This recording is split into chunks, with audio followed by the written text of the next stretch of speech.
Bismillahirrahmanirrahim. Assalamu alaikum dear students. In this lecture, I am going to discuss with you how to apply Gauss's law to calculate electric field intensity near an infinite charge sheet.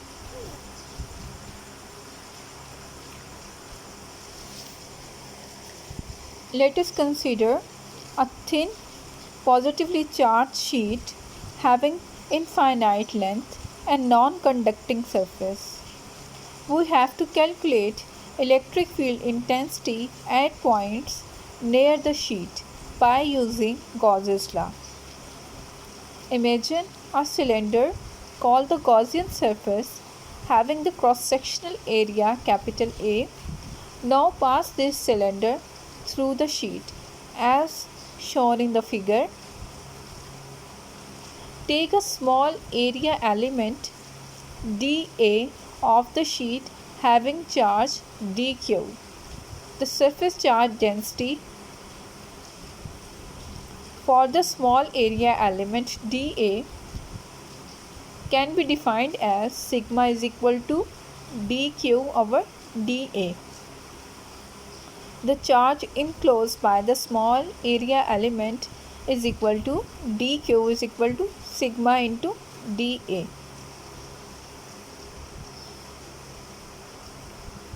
The charge enclosed by the sheet, that is enclosed by the cross-sectional area A of the cylinder, is equal to Q, that is the charge enclosed by the Gaussian surface. Actually Q is equal to integral sigma into dA, and the cross-sectional area of the Gaussian cylinder is equal to capital A. So the charge enclosed by the Gaussian surface is equal to Q is equal to sigma into A. Now to calculate the total flux, the symmetry of the Gaussian surface have the three surfaces: top cap surface, bottom cap surface and curved surface. In order to calculate the flux for the top cap surface, we have to discuss the relation or the angle between electric field intensity and vector area. For the top cap surface, vector area is making an angle of 0 degree with electric field intensity.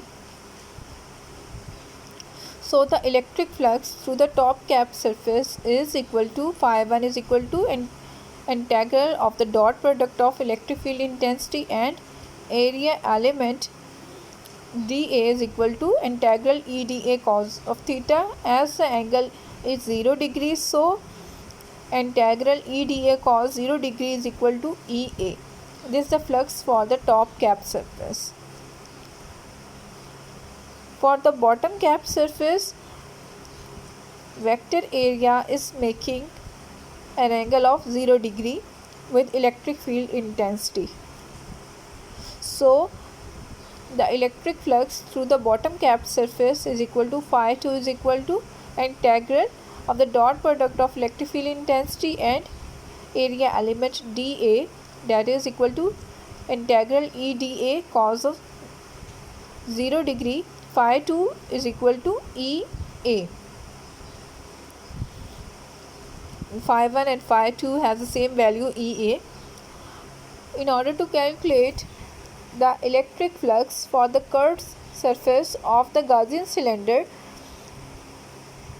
the vector area is making an angle of 90 degree with electric field intensity. So phi3 is equal to E integral ED into cos of 90 degree. Cos of 90 degree is equal to 0. So phi3 is equal to 0.